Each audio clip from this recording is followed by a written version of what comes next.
सिर पर रखा है और जैसे ही खींचना प्रारंभ किया उसको 2-3 बार तो मूर्छा आ गई कि मैं कैसे कर सकता हूं, इतने सुंदर रूप को मैं कैसे केश विहीन करूं। तो महाप्रभु जी ने ही हाथ से पकड़ा, उसमें बल आया, बोले कि ये तुम्हारा कार्य है, करो। तो जब केश विहीन कर दिया तब भी लग तो सुंदर ही रहे थे, लेकिन 30% जनता कम हो गई। क्यों? वो मरी केश पर रहे थे वो, और केश चले गए। धीरे धीरे फिर वही रह गए जिनका माध्यम जगन्नाथ जी थे, जिनको जगन्नाथ जी को प्राप्त करना था, वो रह गए महाप्रभु जी के साथ। बाकी की जो अराजक भीड़ थी वो सब छटने लगी।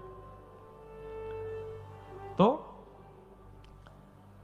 ये विषय मैंने इसलिए शुरू किया कि हम कई संबंध भाव से मान लेते हैं।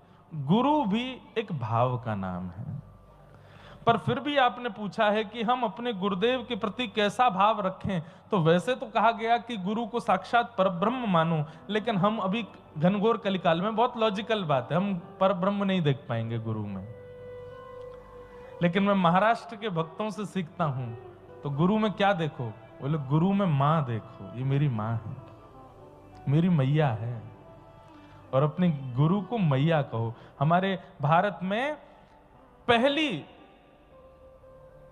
इधर देखो, यहां देखो, हमारे भारत में पहली महिला साधु हुई और उनका नाम था, मैं नाम भूल गया, ऐसे मेरे को विक्षेप होता है, और अब अभी याद था, सहजोबाई। क्या नाम था?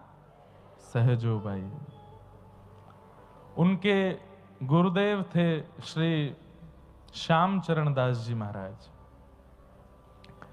अब पूरा संबंध तो कैसे बताऊं, पर हमारी गिरधर लाल जी का जहां अभी ब्याहुला हुआ है, और ब्याहुला में जहां से हमारी श्री जी आई हैं ठाकुर जी की, वो इसी परंपरा से आई हैं जिनकी हम कथा सुना रहे हैं, श्याम चरण दास जी की। श्री सुख संप्रदाय, जिसे सरस निकुंज कहते हैं, वहीं के आचार्य हुए श्याम चरण दास जी, उनकी शिष्या थी सहजोबाई।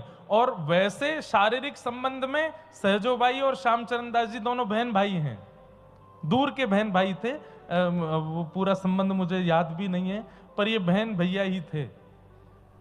पर अपने भाई को गुरु मानती थी सहजोबाई। तो उन्होंने अपने गुरुदेव के लिए जो संबोधन किया है, हम बालक तुम माई हमारी, हम बालक तुम माई